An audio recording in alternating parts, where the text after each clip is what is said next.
Nesse vídeo de hoje, eu quero mostrar para vocês mais uma vez sobre o tema 1102 do recurso extraordinário 1276977 e eu quero mostrar para vocês, em especial, qual foi o ministro que, desde o início do julgamento desse processo, ele vem tentando, com manobras, destruir os direitos dos aposentados nesse tema 1102, votando sempre pelo INSS, contra os aposentados, nesse tema 1102.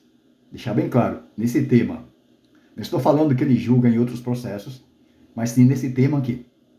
Eu quero mostrar para vocês os fatos e mostrar para vocês justamente no andamento do processo, para não ficar com palavras soltas, para vocês analisarem, vocês tirarem suas conclusões.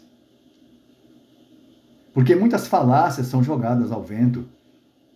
É importante analisarmos os fatos, como são os fatos. É óbvio que tem outros ministros também que são algozes dos aposentados, como o ministro Cristiano Zanin, o ministro Luiz Roberto Barroso.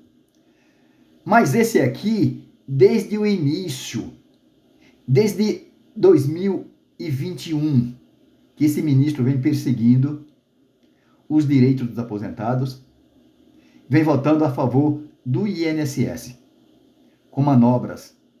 Analisem o vídeo até o final. Se você chegou até aqui, é porque você quer ver a verdade realmente. E eu vou mostrar para vocês a verdade, como está nos autos, e não da forma que as pessoas falam para vocês. Vejam só. Esse tema, como vocês sabem, ele iniciou o julgamento virtual em 2021. E é isso que eu quero mostrar para vocês. O julgamento virtual em 2021. Como aconteceu? Vejam só. Entrando aqui, vamos analisar aqui sessão virtual e vamos analisar primeiro a parte do recurso extraordinário. Como surgiu aqui? Vejam só, pessoal, para vocês tirarem as suas conclusões a respeito desse ministro. Porque outros processos também contra o INSS estão tramitando no STF. E esse ministro, provavelmente, ele irá votar da mesma forma que ele votou nesse tema. Vejam só. Data de início do julgamento, 4/6/2021. Que ainda era o presidente da República, o mito. O presidente Jair Messias Bolsonaro. Vejam só. Iniciou aqui o julgamento. Quem era o relator desse processo, do tema 1102, era o ministro Marco Aurélio. Veja só, o ministro Marco Aurélio era o relator. Ainda não era o ministro Alexandre de Moraes. Eu vou mostrar para vocês desde o início, para vocês saberem. Teve o voto do relator, que eu vou mostrar esse voto do ministro relator. Depois teve o pedido de vista do ministro Alexandre de Moraes. Continuando. O ministro Edson Fachin seguiu o voto do relator. Eu vou mostrar para vocês só o final do voto do relator, para vocês saberem o que o ministro Edson Fachin seguiu.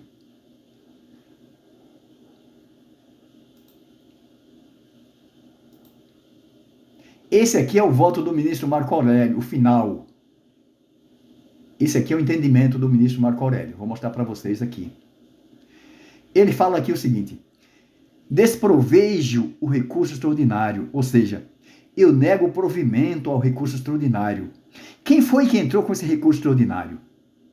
Foi o INSS que entrou com o recurso extraordinário contra a decisão do STJ que havia declarado o direito da revisão da vida toda para os aposentados sobre aqueles valores anteriores a 1994.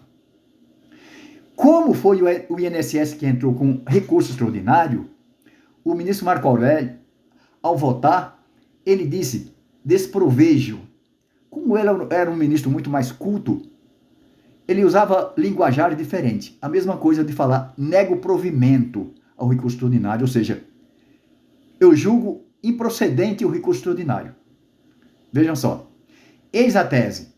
Na apuração do salário de benefício dos segurados que ingressaram no regime geral da Previdência Social até o dia anterior à publicação da Lei 9.876 de 1999, e implementaram os requisitos para aposentadoria na vigência do diploma, aplica-se a regra definitiva do artigo 29, incisos 1 e 2 da Lei 8.213 de 1991, quando mais favorável que a norma de transição. Esse foi o voto do ministro Marco Aurélio. Continuando aqui para vocês saberem. O que aconteceu aqui? O ministro Marco Aurélio deu esse voto a favor dos aposentados, mas o ministro Alexandre de Moraes, ele não estava seguro do voto. Ele pediu vista nessa ocasião. E aí veio o ministro Edson Fachin, acompanhou o relator em favor dos aposentados, veio a ministra Carmen Lúcia, acompanhou o relator, veio a ministra Rosa Weber, acompanhou o relator, veio o ministro Ricardo Lewandowski e acompanhou o relator. Ou seja, votou a favor dos aposentados. Faltava aqui o voto do ministro Alexandre de Moraes, que havia pedido vista, e o voto do ministro Nunes Marques, o voto do ministro Dias Toffoli, Luiz Roberto Barroso, Gilmar Mendes e Luiz Fux. Vejam só. Quem foi que abriu divergência? O ministro Nunes Marques. Ele abriu divergência contra o ministro relator e todos esses votos aqui também que votaram a favor dos aposentados. Ele abriu divergência, ele votou contra os aposentados. E quando ele abriu divergência, ele diz o seguinte: do exposto, do provimento ao recurso extraordinário, isso aqui é o voto do ministro Nunes Marques, do provimento ao recurso extraordinário, interposto pelo Instituto Nacional do Seguro Social, INSS, para reformando o acordo do Superior Tribunal de Justiça, restabelecer integralmente a sentença de improcedência. E aí ele propõe aqui umas regras que não faz muito sentido. Mas o importante aqui, o que ele falou? Do provimento ao recurso extraordinário interposto pelo INSS. Do provimento, concordo com o recurso extraordinário a favor do INSS. Aí veio o voto do ministro Alexandre de Moraes, depois do pedido de vista, e o ministro Alexandre de Moraes já vem aqui e diz o seguinte: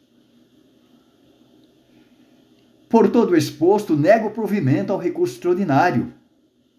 Fixa a seguinte tese: o segurado que implementou as condições para o benefício previdenciário após a vigência da Lei 9.876, de 26 de novembro de 1999, e antes da vigência das novas regras constitucionais introduzidas pela emenda 103 de 2019, que tornou a regra transitória definitiva, tem o direito de optar pela regra definitiva, caso esta lhe seja mais favorável, que é o que está valendo e o que ficou valendo no acórdão.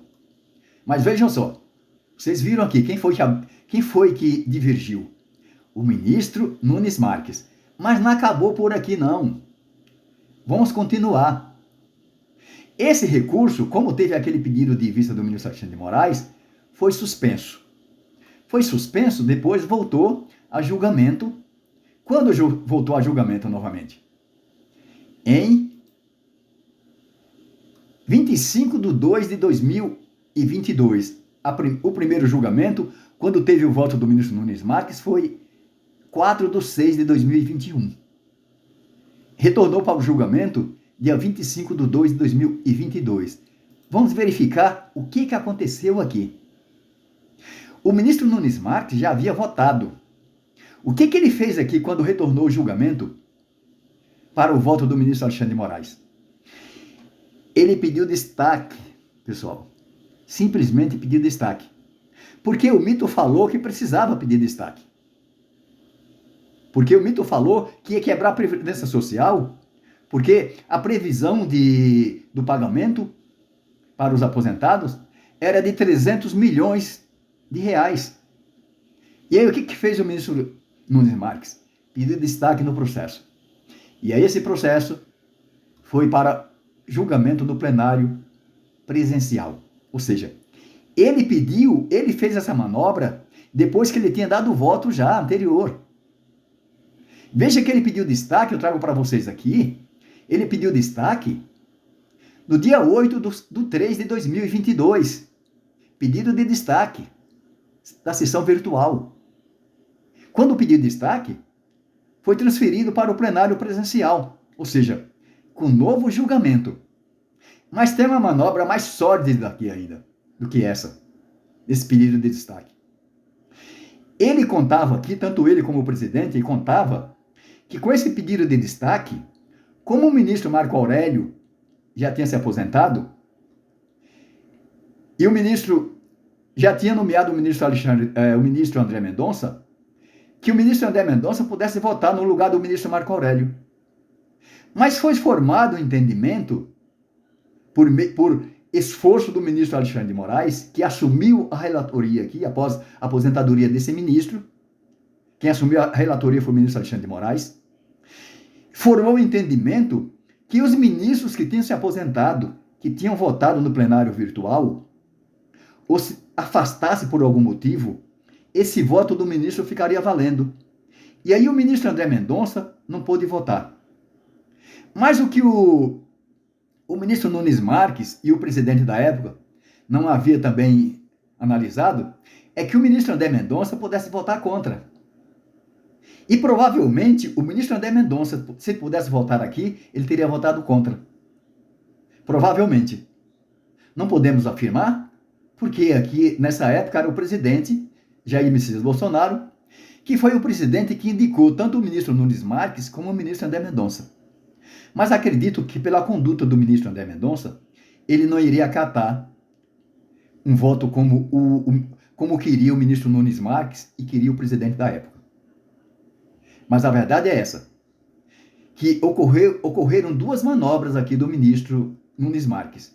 A primeira manobra, dele dar o voto já no plenário virtual, e depois ele pedir destaque, para converter para o plenário presencial e também ganhar tempo, porque assim terminaria o mandato do presidente Jair Messias Bolsonaro. Se implementasse essa revisão da vida toda, não seria pago no governo do presidente Jair Messias Bolsonaro. E como eles não sabiam se o presidente iria se reeleger, pediram esse destaque para ganhar tempo. Como agora também está acontecendo com o ministro Cristiano Zanin, que está tentando tumultuar esse julgamento, e o ministro Luiz Roberto Barroso, para ganhar tempo também. Essa aqui é a grande verdade. Se vocês entenderem essas manobras que aconteceram aqui, vocês sabem muito bem qual foi o ministro que mais prejudicou o julgamento da revisão da vida toda. É o que eu tinha para mostrar para vocês fatos e não falácia. Veja que ele pediu destaque depois de complementado o julgamento virtual. Ou seja, pediu destaque puramente para procrastinar o julgamento desse recurso extraordinário, desse tema 1102. Se vocês gostarem desse vídeo, e se vocês entendem que eu trago para vocês aqui aquilo que interessa, os fatos verdadeiros, não se esqueça de se inscrever no meu canal, dar o seu like, ativar o sininho para vocês receberem outros vídeos. Se vocês entenderem que meus vídeos não têm relevância, se você já deu o seu like no início, pode tirar o like, não tem problema nenhum. Eu trago para vocês aqui aquilo que eu acho que é pertinente. Mostrar para vocês a verdade, para vocês refletirem e não ficar dando ouvido à falácia. Por hoje é só e fiquem todos com Deus.